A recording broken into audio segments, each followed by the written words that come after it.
Everyone. So what I'm going to share today, some of the ladies will have heard at least a version of it anyway before, because I shared on it last November in Beloved. But as I was preparing for that meeting, the Lord he prompted me three separate times, saying, share that on a Sunday. So here we are. I'm going to share it on a Sunday. So I've given the title of the message, Persistent Faith.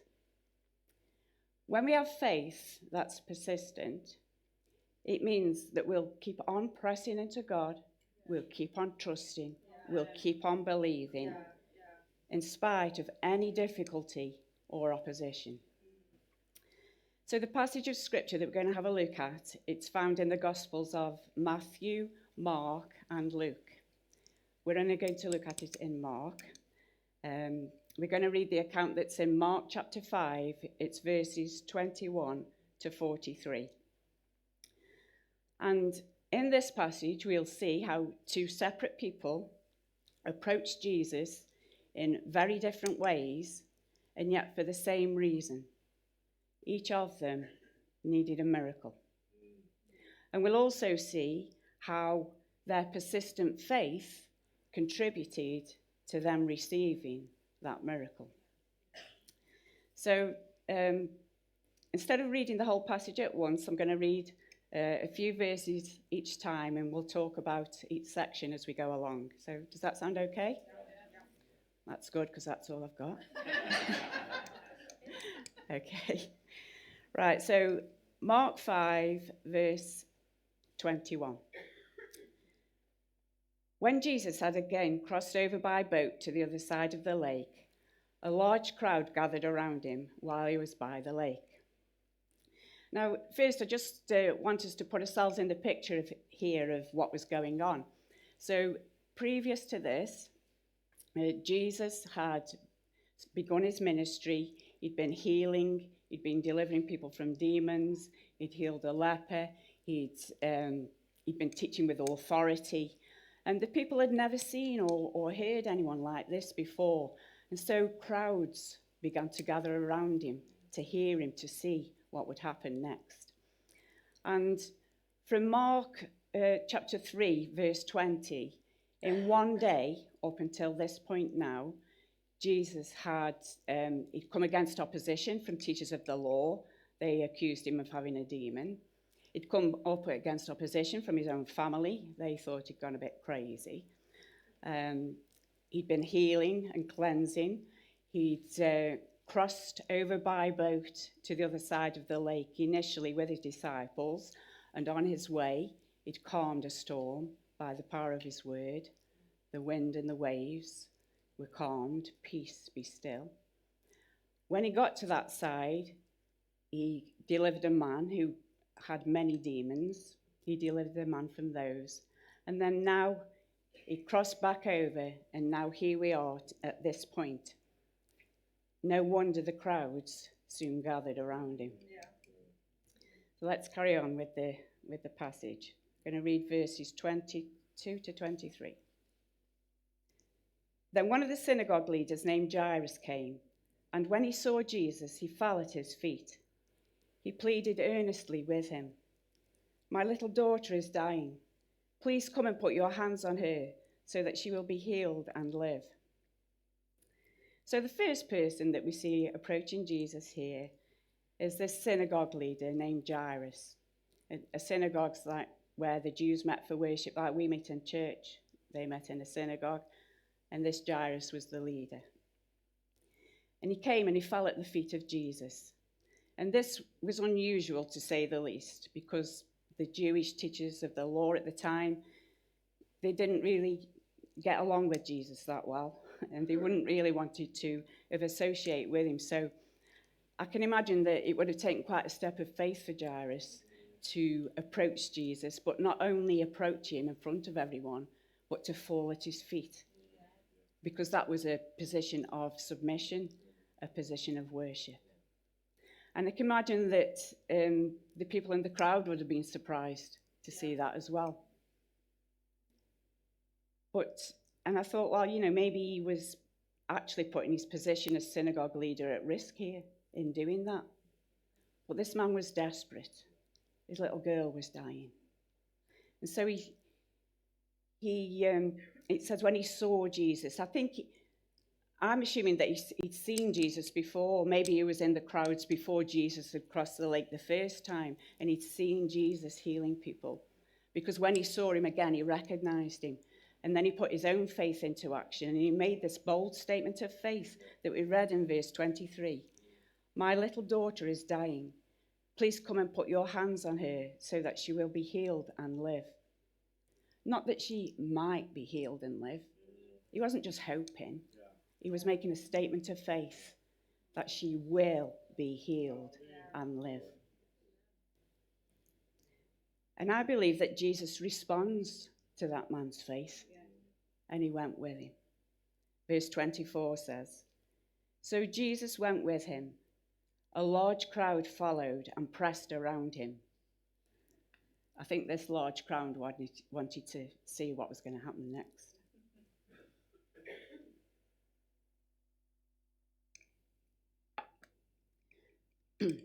So, as Jesus is on the way to the house of Jairus, we read about a woman who was in the crowd that were following. Verses 25 to 29. And a woman was there who had been subject to bleeding for 12 years. She had suffered a great deal under the care of many doctors and had spent all she had. Yet instead of getting better, she grew worse. When she heard about Jesus, she came up behind him in the crowd and touched his cloak, because she thought, if I just touch his clothes, I will be healed. Immediately her bleeding stopped, and she felt in her body that she was freed from her suffering. This woman was desperate too. But unlike Jairus, who came openly to Jesus, she came up behind him. She came secretly. Why did she do that? Why did she come secretly? Well, the answer lies in her physical condition.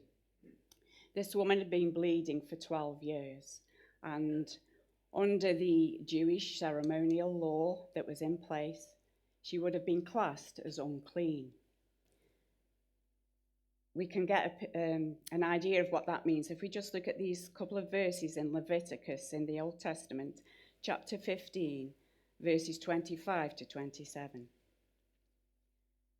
When a woman has a discharge of blood for many days at a time other than her monthly period, or has a discharge that continues beyond her period, she will be unclean as long as she has the discharge, just as in the days of her period. Any bed she lies on while her discharge continues will be unclean, as is her bed during her monthly period. And anything she sits on will be unclean, as during her period. Anyone who touches them will be unclean. They must wash their clothes and bathe with water, and they will be unclean till evening. And because this woman was classed as unclean, she wouldn't be allowed in the temple, and nobody would have wanted to have touched her or really associated with her, because if they touched anything that she had, they'd be classed as unclean as well. And this woman had suffered like this for 12 years. So let's just try and put ourselves in her position, try and imagine how she would have felt. Her increased level of desperation and anxiety as the time went on. No going to the temple, no social contact. She'd got no money left because she'd spent all that on doctors, and they'd been no help to her either because they'd made her feel worse. You know, we talk, don't we, about experiencing highs and lows in life. You know, mountaintop experience, valleys experience. But it seems to me that this woman was only experiencing lows. She was only going through valleys. But then we read in verse 27, I love this, when she heard about Jesus. When she heard about Jesus. Here was her opportunity to get out of that valley. But she had to do it on the quiet. She had to remain unnoticed, Otherwise, no doubt she would have been called out and stopped from getting anywhere near him. So she had to do it secretly. And I'm assuming that this woman was maybe in the crowd that had gathered around Jesus when he'd come back from crossed back over from over the lake. Sorry. Maybe she'd seen Jairus approach him. But whatever the case, when she heard about Jesus, she'd heard that he could heal, and that sparked a faith within her to believe that he could heal her. And she makes a statement of faith too, but she just made that to herself, because she says, if I just touch his clothes, I will be healed. That was her statement of faith, and she had to persist in that faith to get through the crowd, to get close enough to be able to reach out and touch Jesus, to connect with him. And it was that woman's faith that got her healing. All the time she's trying to remain unnoticed. But then Jesus does something which on the face of it might seem a bit odd. His disciples even questioned him about it. Verses 30 to 31. At once Jesus realized that power had gone out from him. He turned around in the crowd and asked, "Who touched my clothes?" "You see the people crowding against you," his disciples answered, "and yet you can ask, 'Who touched me?'" Why did Jesus stop for this woman? He was on his way to a dying child. Why did he stop? He stopped in a crowd of people and asked, "Who touched me?" Now, if we read, just have a look at these couple of verses in Luke's account of this story, we get a little bit more information here. So in Luke chapter 8, verses 45 and 46, it reads this. "Who touched me?" Jesus asked.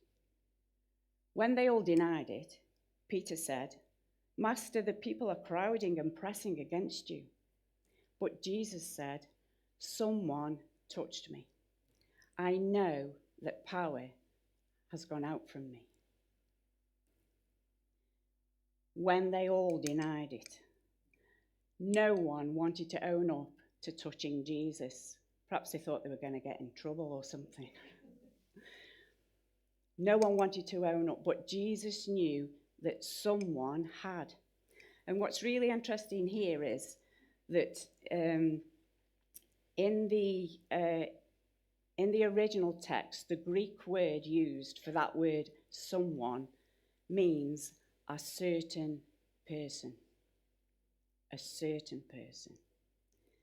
If you remember in verse 24, we read that there was a large crowd pressing against him. So I'm sure that many people would have bumped into Jesus. But Jesus knew that a certain person had touched him, and that certain person had touched him with a touch of faith.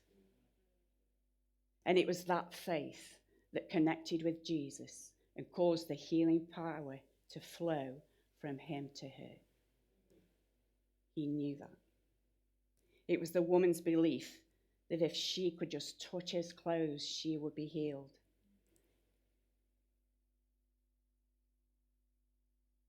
You know, and as we said earlier, she would have been through such a lot in the last 12 years. She would have had many low points, many valleys to travel through, maybe isolation, loneliness, ridicule, humiliation, poverty, despair. Maybe you've had some of those feelings too. And yet this was her moment. This was her moment. And her reaching out to Jesus in faith was what got that woman her healing. Her faith released the power of God. You know, and as Christians, the Bible tells us that we've all been given a measure of faith. And it's in our reaching out to touch Jesus in faith that gets us through our valleys. You know, valleys can be many things. It can be health issues. It can be financial difficulties. It can be relationship problems. It can be grief. Grief takes many forms, not just the loss of a person. Grief can be the loss of a job, the loss of a home, the loss of a pet. It can be many things. But no matter what kind of valley we may be going through, either now or in the future, let's stir up. Let's activate our faith. See, you might not have to get through a physical crowd, but you might have to push past certain obstacles that the enemy will put in your way to stop you from connecting with Jesus. You see, the enemy, our enemy as Christians, Satan, the devil, he is only out to steal, to kill, to destroy. He doesn't want you to connect with Jesus because Jesus gives us fullness of life.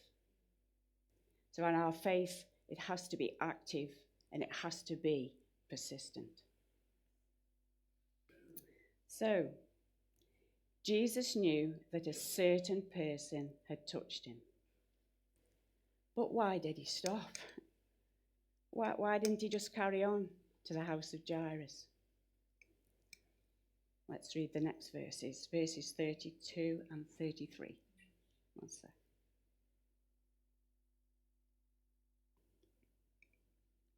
But Jesus kept looking around to see who had done it. Then the woman, knowing what had happened to her, came and fell at his feet, and trembling with fear, told him the whole truth. So again, let's just try and put ourselves in that woman's shoes and imagine how she must have felt in that moment. It says she was trembling with fear. She must have been filled with absolute trepidation. You know, she had been trying to remain hidden, which perhaps it made it seem to her like she'd stolen a healing in a way. And now she was about to publicly expose herself before everyone, and they would all know about it. But you know, Jesus does the absolute most beautiful thing for this woman. Let's have a look at what he says. It's amazing. Verse 34. He said to her, "Daughter, your faith has healed you. Go in peace and be freed from your suffering."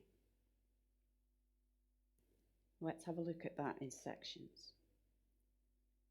Jesus called the woman daughter. Nowhere else is it recorded in the Gospels that Jesus called anyone by that name. Nowhere. Remember, she was classed as unclean, an outcast in society.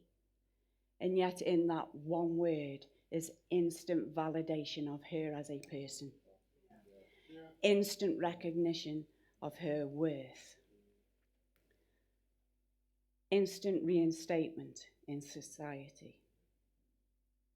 Restoration of her value and her identity. That's what Jesus does. He does it for us. And then he said, "Your faith has healed you." Jesus knew she was healed. The woman knew she was healed. And now everyone else knew that she was healed. And she was healed because of her faith. So the glory was given to God. And Jesus affirmed the miracle in front of everyone. There was no arguing with it. She had his blessing. And then he says, "Go in peace and be freed from your suffering." These words would have brought healing to any negative feelings of emotion that she was having.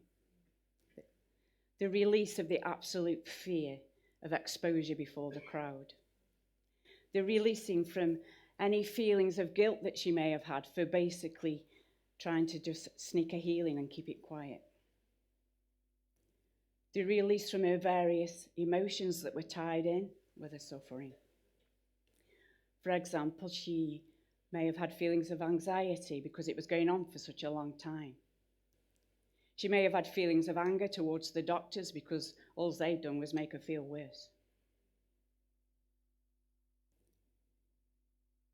She may have had feelings of shame because she was an outcast in society.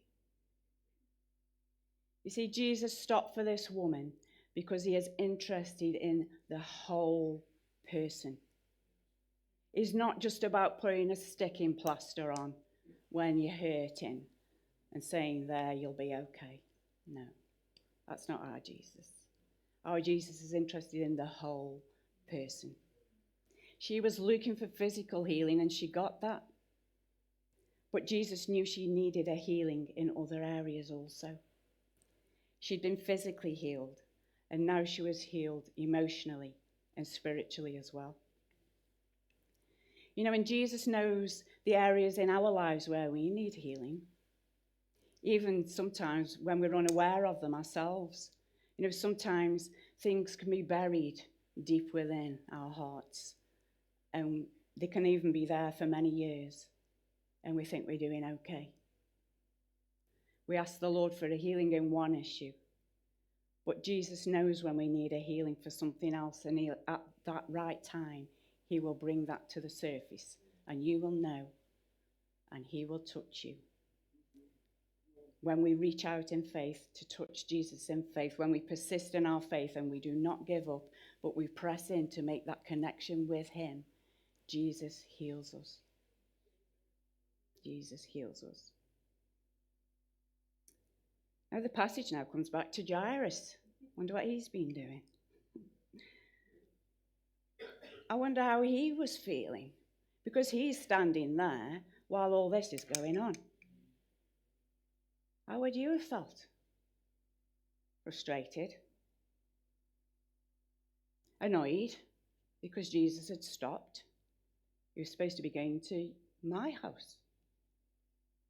Would you be annoyed? Did he feel impatient? Did he feel pushed to one side? And then it seemed that because Jesus had stopped for this woman, it was now too late for his daughter. Verse 35.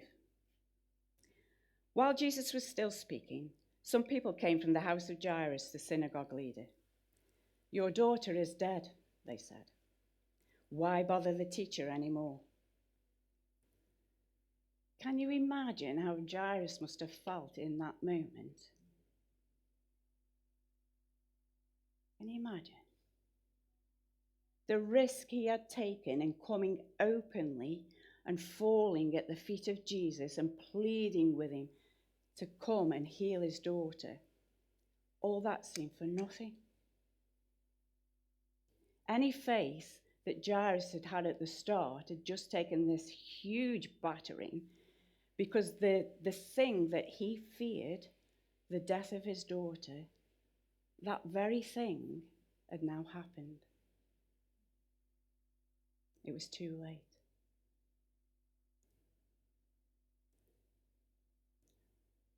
Let's read what happened next.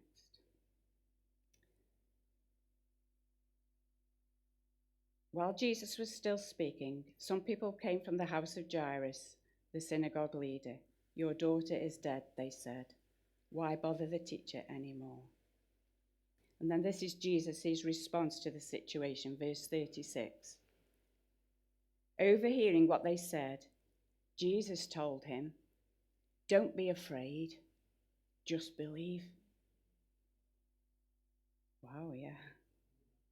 You see, to me, in essence, Jesus is saying, don't let fear overtake your faith. You see, here Jairus had a choice. He could have believed the circumstances. He could have given up, sided with the people who'd brought in the bad news and said, well, no need to bother now, Jesus. It's too late. But he didn't. He didn't. He went with the encouragement from Jesus. And Jairus made the choice to persist in his faith and believe. And he went with Jesus to his house. verses 37 to 40. He, that's Jesus, did not let anyone follow him except Peter, James, and John, the brother of James. When they came to the home of the synagogue leader, Jesus saw a commotion with people crying and wailing loudly. He went in and said to them, "Why all this commotion and wailing? The child is not dead, but asleep."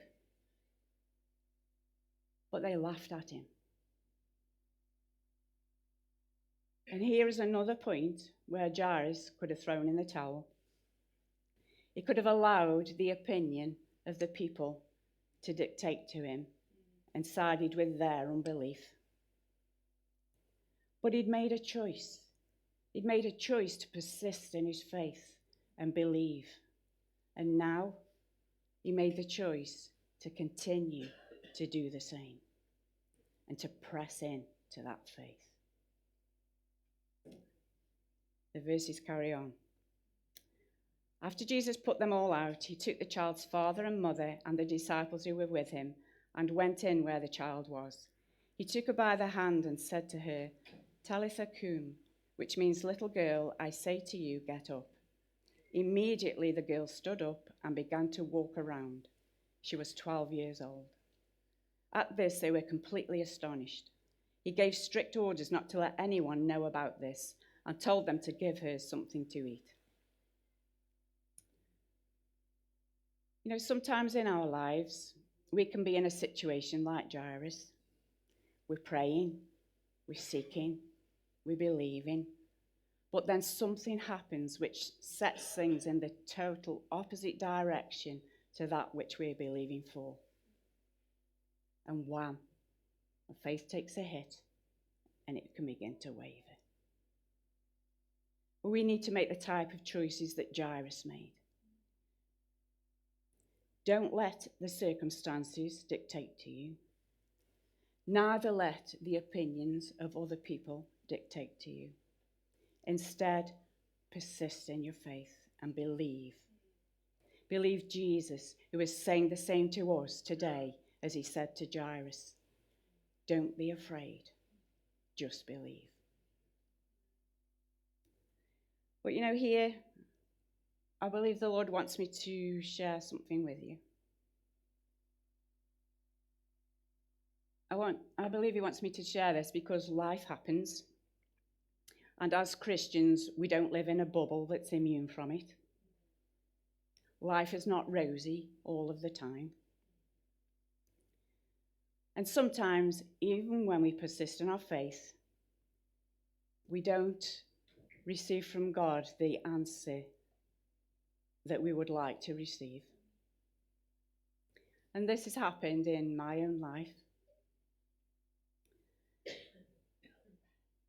So, this year, it will be 20 years ago when my husband at the time, Trevor, became ill, seriously ill. I was praying. Family and friends were praying. My church family here were praying. And we all believed that he would recover. But he didn't. And the Lord took him home. It was such a big shock. But you know what? We still have to persist in our faith. We still have to persist in our faith. I was hanging on by my fingertips.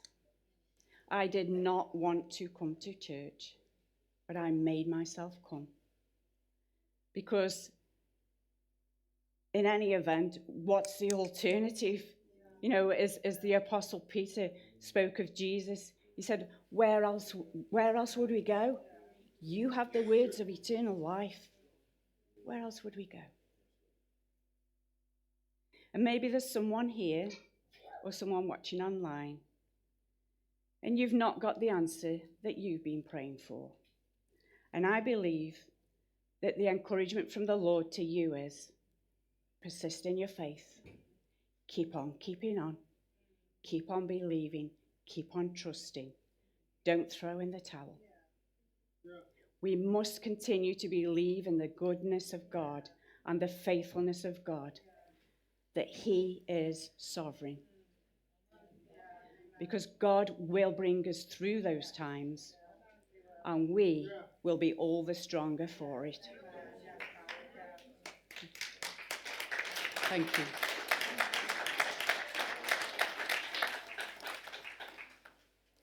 Trevor will always be remembered. But after some time, God did a wonderful healing miracle in my heart. But that's another testimony in itself, and maybe for another time. But I give God all the glory for it. So I'm going to conclude this word now.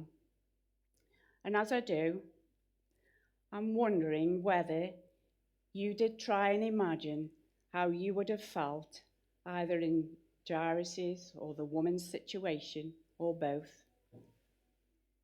How would you have handled those feelings?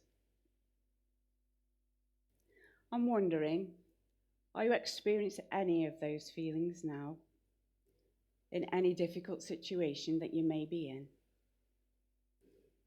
Have any feelings that you thought were long buried popped up to the surface while you've been listening? Has God reminded you of something?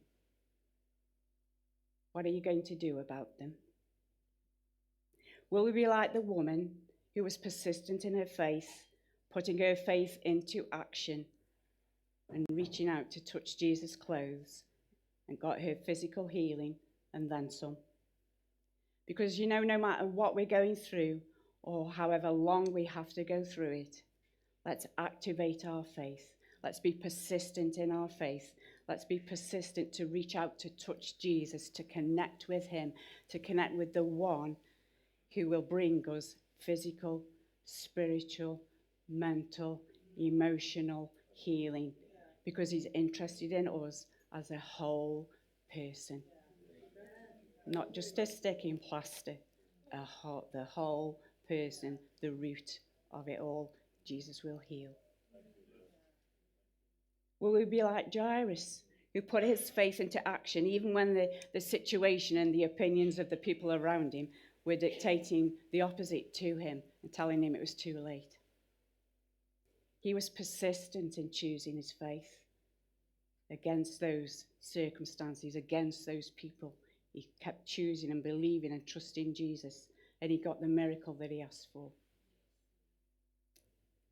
Let's just remember the definition of persistent faith that I gave at the start. When we have faith that is persistent, it means that we will keep on pressing into God, trusting and believing, in spite of any difficulty or opposition. No matter what, let us activate our faith, be persistent in our faith, and let us hear the words of Jesus as an encouragement to us today. Don't be afraid, just believe. Amen.